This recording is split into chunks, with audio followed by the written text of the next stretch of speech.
بسم اللہ الرحمن الرحیم۔ قرآن پاک کی آخری دو صورتیں سورۃ الفلق اور سورۃ الناس، جن کو معوذتین بھی کہتے ہیں۔ معوذتین معوذہ کی تثنیہ ہے، جس کا معنی ہے کہ اللہ تعالیٰ کی پناہ حاصل کرنا، اللہ تعالیٰ سے حفاظت کی درخواست کرنا۔ چنانچہ اللہ تعالیٰ سے حفاظت کی درخواست کرنا اور اللہ کی پناہ مانگنا، یہ مستقل ایک عنوان ہے جو اللہ کے نبی صلی اللہ علیہ وسلم نے اپنی امت کو سکھایا ہے، اور بہت ساری دعائیں ہیں جس میں اس چیز کا تذکرہ موجود ہے، اور ان میں سے سب سے اہم یہ آخری دو صورتیں ہیں۔ چنانچہ ان دو صورتوں کے شان نزول کے حوالے سے تھوڑا سا پس منظر اگر سامنے آ جائے تو بات کو آگے چلانے میں سہولت رہے گی۔ نبی پاک صلی اللہ علیہ وسلم نے جس وقت حدیبیہ کے مقام پر مشرکین سے صلح کر لی اور مشرکین کی طرف سے، مکہ والوں کی طرف سے آپ کو اطمینان حاصل ہوا، تو اللہ کے نبی صلی اللہ علیہ وسلم نے یہود کی طرف رخ کیا، اور آپ جانتے ہیں کہ حدیبیہ سے واپسی پر آپ نے خیبر کی بستیوں کا، خیبر کے علاقوں کا محاصرہ کیا، اور وہاں پر سارے یہود آباد تھے۔ یہود کو بھی اس چیز کا اندازہ ہو گیا تھا کہ مشرکین سے فراغت کے بعد اب اللہ کے نبی صلی اللہ علیہ وسلم ہماری طرف متوجہ ہوں گے۔ چنانچہ انہوں نے سد باب کے طور پر ایک یہودی جادوگر سے رابطہ کیا جس کا نام لبید ابن عاصم تھا۔ یہ بہت بڑا جادوگر تھا، اور اس کی بیٹیاں تھیں، اس نے اپنی بیٹیوں کو بھی جادو سکھایا ہوا تھا۔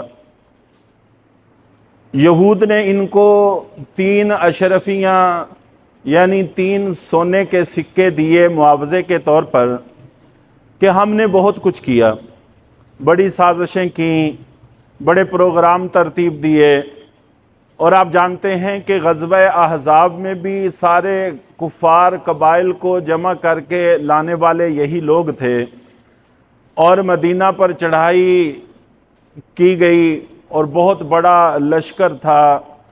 تو اللہ کے نبی صلی اللہ علیہ وسلم اور صحابہ کرام کو اس موقع پر بھی اچھی خاصی مشکلات کا سامنا کرنا پڑا۔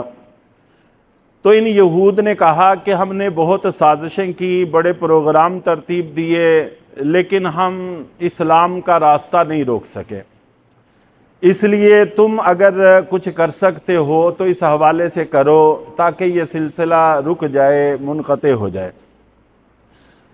اور 3 اشرفیاں اس وقت کے حساب سے تقریباً 3.25 لاکھ کے لگ بھگ مالیت کی بنتی ہیں، تو خاصی رقم ہے، بڑی رقم ہے۔ اس کو دے کر آمادہ کیا کہ تم کرو کچھ۔ چنانچہ اس نے اپنی بیٹیوں کی معاونت سے اللہ کے نبی صلی اللہ علیہ وسلم پر جادو کیا، اور جادو کرنے کے لیے ایک یہودی بچہ تھا، نوجوان تھا، جو اللہ کے نبی صلی اللہ علیہ وسلم کی خدمت میں آتا جاتا رہتا تھا، اور آپ کی کوئی نہ کوئی خدمت بھی سر انجام دے دیا کرتا تھا۔ اس کے ذمہ لگایا کہ آپ کی کنگھی کے دندانے، کنگھی اور کچھ بال آپ کے ہمیں میسر آ جائیں۔ چنانچہ اس نے کنگھی حاصل کی، بال حاصل کیے اور لا کر اس یہودی کو دے دیے۔ اس پر اس نے جادو کیا۔ چنانچہ اپنے جسم کے حصے جو بھی چیز ہوں، چاہے وہ بال ہوں چاہے ناخن ہوں، ان کی حفاظت کرنی چاہیے۔ ایک دفعہ حضرت مفتی شفیع عثمانی رحمہ اللہ تعالی نے فرمایا کہ عام طور پر جب لوگوں پر جادو ہوتا ہے تو ذہن دوسروں کی طرف جاتا ہے کہ شاید دوسروں نے ہم پر جادو کر دیا، حالانکہ بسا اوقات یہ خود بخود بھی ہو جاتا ہے، اور شیطانی افراد، شیاطین یہ بھی بسا اوقات اثر انداز ہوتے ہیں۔ اور پھر انہوں نے فرمایا کہ خود بخود ہونے کے اسباب میں سے ایک بڑا سبب یہ بھی ہے کہ ہم اپنے بالوں کو اور اپنے ناخنوں کو گندی جگہوں پہ ڈال دیتے ہیں۔ ظاہر ہے ایسا ہی ہوتا ہے، جب ہم بال کٹوانے جاتے ہیں تو وہاں پر بھی بال کاٹے جاتے ہیں، نیچے گرتے ہیں، بعد میں وہ سب کو اکٹھا کر کے کسی گندی جگہ پر پھینک دیتے ہیں۔ اور گھروں میں بھی ایسے ہی ہوتا ہے، کنگھی کی جاتی ہے، بال نکالے جاتے ہیں اور وہ پھینک دیے جاتے ہیں۔ بعد میں پھر جب جھاڑو لگایا جاتا ہے تو یہ سارا کچھ اکٹھا کر کے کوڑے کے برتن میں ڈال دیا جاتا ہے، اور پھر وہی آگے گندگی کے ڈھیروں پہ جاتا ہے۔ تو بالوں کو اور کنگھی کے بالوں کو اور ناخنوں کو گندی جگہوں پر ڈالنا یہ بھی جادو ہونے کا یا کسی آسیب کے اثر انداز ہونے کا بہت بڑا سبب ہے۔ چنانچہ انسان کو چاہیے کہ جب ناخن کاٹے یا بال کاٹے تو ان کو ایسے نہ پھینکے، ہمارے لیے تعلیم یہی ہے، بلکہ ایک شاپر کسی کلی پہ لٹکا دینا چاہیے، اور خواتین بھی کنگھی کریں تو بال اس میں ڈال دیا کریں، ناخن کاٹیں تو بڑی حفاظت سے بال اس میں ڈال دیں، جب کبھی موقع ملے تو کسی جگہ پر ان کو دبا دیں، دفن کر دیں، تو پھر بہت بڑی حفاظت ہوتی ہے۔ یہاں پر بھی جادو کے لیے اللہ کے نبی صلی اللہ علیہ وسلم کے جسم مبارک کے حصوں کی ان کو ضرورت پڑی، چنانچہ بال منگوائے جو آپ کے جسم کا حصہ تھے، اور ان بالوں پر جادو کیا گیا، تو جس کی وجہ سے یہ جادو آپ پر اثر انداز ہوا۔ اور ایک اور بڑی کوتاہی ہم میں پائی جاتی ہے، اس وجہ سے بھی بسا اوقات جادوی اثرات ہو جاتے ہیں، وہ یہ ہے کہ بچا ہوا کھانا، کھانے کے اجزاء، ان کو ہم گندی جگہوں پہ ڈال دیتے ہیں، چاہے روٹی کے ٹکڑے ہوں چاہے گوشت کی ہڈیاں ہوں، تو ان چیزوں میں بھی ہمارے ہاں بڑی بے احتیاطی پائی جاتی ہے، اور جہاں دل کرتا ہے وہاں پر ڈال دیتے ہیں۔ تو یہ چیز بھی حضرت مفتی شفیع عثمانی رحمہ اللہ تعالیٰ نے فرمایا کہ اثر انداز ہوتی ہے، اور اس کی وجہ سے بھی جادو کے اثرات انسان پر آ جاتے ہیں۔ چنانچہ اپنے بزرگوں کو ہمیشہ یہی دیکھا، اور خاص طور پر ہم دیہاتوں کے علاقوں کے رہنے والے ہیں، تو اس وقت اس طرح سے پکے گھر نہیں ہوتے تھے، اور کچی جگہیں ہوتی تھیں، اور صحن کھلے ہوتے تھے، تو ایک کونا مخصوص ہوتا تھا اس طرح کے ذرات وغیرہ ڈالنے کا، یہاں تک کہ اگر لسی وغیرہ بچ جاتی تھی تو وہ بھی اسی کونے میں ڈالی جاتی تھی، اور پرندے آ کر اس کو کھا لیتے تھے۔ اور صبح صبح ایک خاص سما ہوتا تھا، ہر گھر کے صحن میں بہت سارے پرندے آتے تھے اور ان اجزاء کو کھاتے تھے، تو یوں وہ چیزیں ضائع ہونے سے بچ جاتی تھیں۔ اسی طرح اپنے اکابرین بزرگوں کو، علماء کو دیکھا کہ وہ پھل اگر کھاتے تھے تو چھلکوں کو یوں ہی کوڑے دان میں نہیں ڈال دیتے تھے، اور اپنے گھر کے باہر بھی نہیں ڈالتے تھے کہ اگر کوئی آدمی پھل نہیں کھا سکتا تو اس کے بچے دیکھ کر پریشان نہ ہوں۔ گھر سے دور ایسی جگہ پہ ڈالتے تھے جہاں سے جانوروں کا گزر بسر ہو، تو آتے جاتے چھلکوں کو وہ جانور کھا لیں۔ تو اس طرح سے احتیاط کی جاتی تھی اللہ کے رزق کی حفاظت کی، قدردانی کی۔ تو اس میں دوہرا گناہ ہوتا ہے، ایک تو اللہ کے رزق کی بے حرمتی ہوتی ہے، نہ قدری ہوتی ہے، اور آخری بات کہ ہمارے اوپر اس کی وجہ سے جادوی اور آسیبی اثرات مرتب ہوتے ہیں۔ تو اس لیے ہمیشہ ضروری نہیں ہوتا کہ ہم دوسروں کو ہی الزام دیتے رہیں، اپنے اعمال بھی ایسے دیکھنے چاہیے کہ کہیں ان کی وجہ سے تو ہمارا یہ مسئلہ نہیں ہے۔ اسی طرح اللہ کے نبی صلی اللہ علیہ وسلم کا پاک فرمان ہے کہ بیت الخلاء یہ شیاطین کے گھر ہیں، وہاں پر شیاطین آباد ہیں، رہتے ہیں، تو ننگے سر وہاں پہ جانا، ننگے پاؤں وہاں پہ جانا، تو یہ بھی ساری چیزیں انسان کے لیے مشکلات پیدا کرتی ہیں۔ دعا پڑے بغیر جانا یہ بھی ہمارے لیے مشکلات پیدا کرتے ہیں، اور بیت الخلاء کا دروازہ کھلا رکھنا یہ بھی ہمارے لیے مسائل پیدا کرتا ہے۔ تو اس لیے ہمیشہ کوشش کرنی چاہیے سنت کے مطابق سر ڈھانپ کے، جوتا پہن کے، دعا پڑھ کے ہم بیت الخلاء میں جائیں، اور پھر بیت الخلاء سے باہر آئیں تو دروازے کو بند کر دیں۔ تو یہ چیزیں ملحوظ خاطر رہنی چاہیے۔ بہت سارے اعمال ہیں جو اثر انداز ہوتے ہیں۔ ہمارے ہاں پروفیشنل عاملین، ان کا بھی یہی ذہن بنا ہوا ہے، جو بھی ان کے پاس جائے گا تو وہ کہہ دیں گے کہ فلاں نے کیا ہے، فلاں نے کیا ہے، عزیز و اقارب میں ایک نیا فساد کھڑا کر دیتے ہیں، ایک نیا محاذ کھڑا کر دیتے ہیں۔ تو بہرحال میں عرض یہ کر رہا تھا کہ اللہ کے نبی صلی اللہ علیہ وسلم کے بال حاصل کیے گئے، جسم کے حصوں پر جادو بہت جلد اثر انداز ہوتا ہے، اس وجہ سے بھی اپنے جسم کے حصوں کی حفاظت کرنی چاہیے، چاہے بال ہوں چاہے ناخن ہوں، ان کو یوں ہی نہیں پھینک دینا چاہیے۔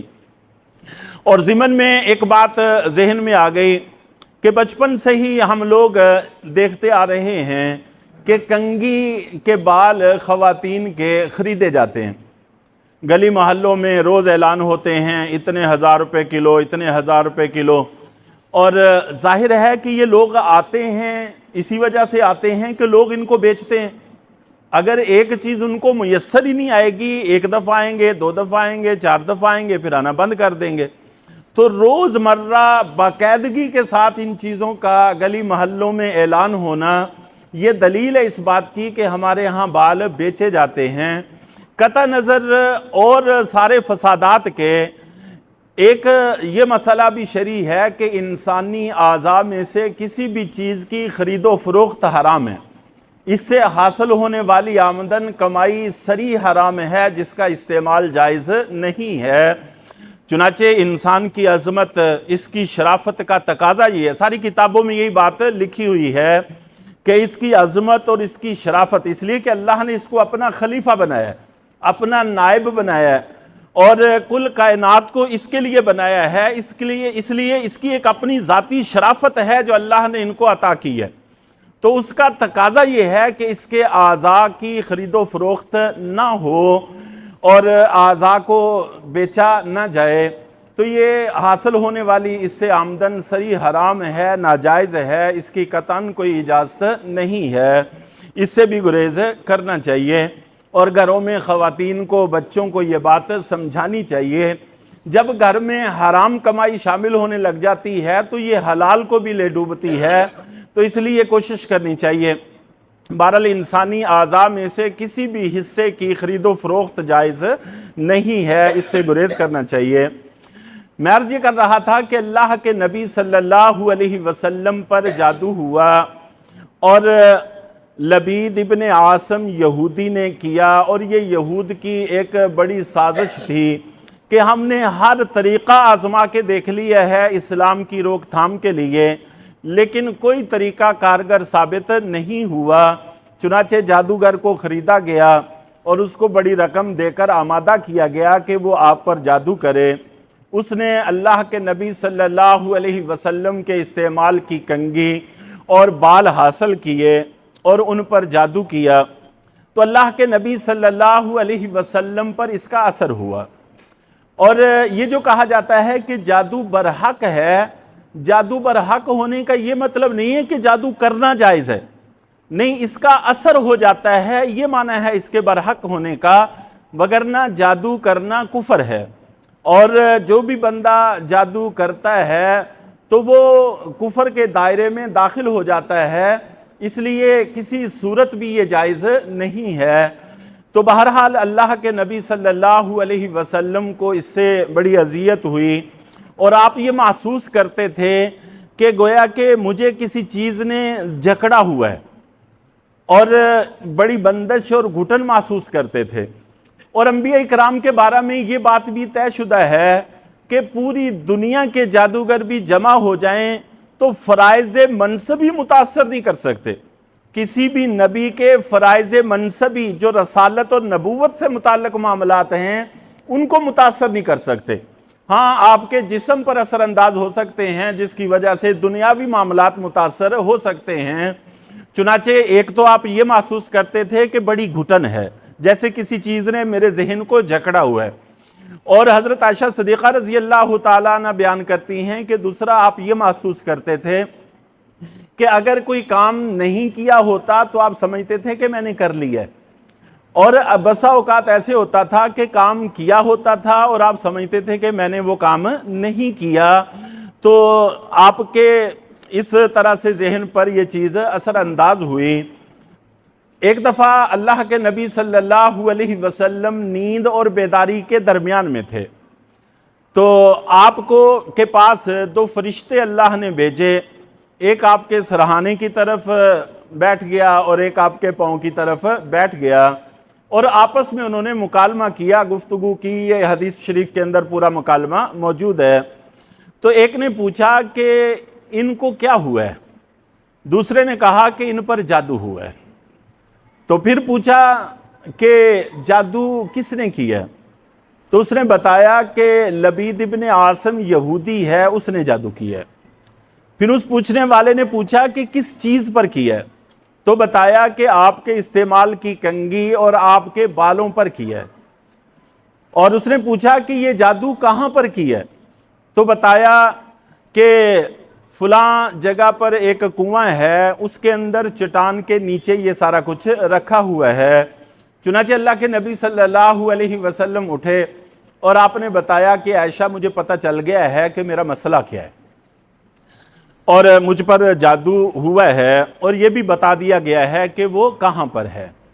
چنانچہ آپ نے حضرت علی رضی اللہ تعالیٰ عنہ اور دیگر چند صحابہ کرام کو ساتھ لیا اور وہاں پر تشریف لے گئے۔ تو ان حضرات نے اتر کر چٹان کے نیچے سے وہ سارا کچھ نکالا، تو اللہ کے نبی صلی اللہ علیہ وسلم پر سورہ فلق اور سورہ ناس کا نزول ہوا، اور اللہ تعالیٰ نے فرمایا کہ ایک آیت پڑھتے جائیں اور ایک ایک گرہ کھولتے جائیں۔ چنانچہ دونوں صورتوں کی 11 آیتیں ہیں، سورہ فلق کی 5 ہیں اور سورہ ناس کی 6 ہیں، اور 11 ہی گریں لگائی گئی تھیں۔ تو آپ ایک ایک آیت پڑھتے گئے اور گرہ کھولتے گئے۔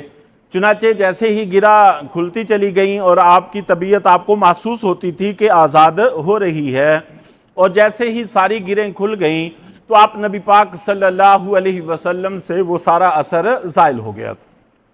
یوں اللہ رب العزت نے آپ کو حفاظت عطا فرمائی۔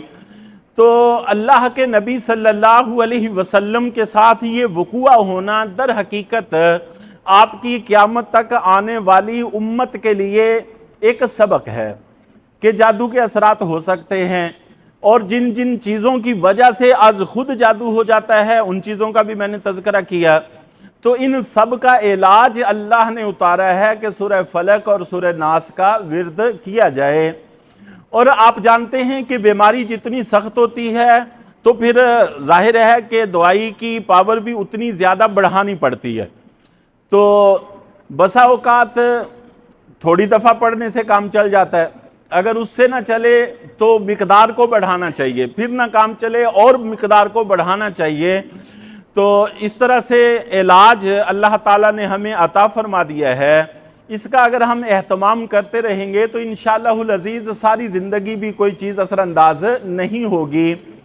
چنانچہ اللہ کے نبی صلی اللہ علیہ وسلم نے پھر پوری حیات طیبہ ان کا اہتمام کیا کہ آپ ہمیشہ ان صورتوں کو پڑھتے تھے اور اپنے ہاتھوں پہ دم کر کے اپنے بدن مبارک پہ ہاتھ پھیرتے تھے، یہاں تک کہ جس وقت آپ دنیا سے کوچ کرنے کی تیاری میں تھے تو کافی ذوف بھی محسوس کر رہے تھے، تو ایسے میں بھی اماں جان عائشہ صدیقہ رضی اللہ تعالی عنہا یہی صورتیں پڑھ پڑھ کے آپ کے ہاتھوں پر دم کر کے آپ کے جسم پر از خود آپ کے ہاتھوں کو پھیر رہی تھی۔ تو آپ نبی پاک صلی اللہ علیہ وسلم نے اپنے گھر والوں کا، اپنے صحابہ کا یہ ذہن بنا دیا تھا کہ علاج اسی چیز کے اندر ہے۔ چنانچہ آیت الکرسی کا بھی اس میں بہت بڑا دخل ہے۔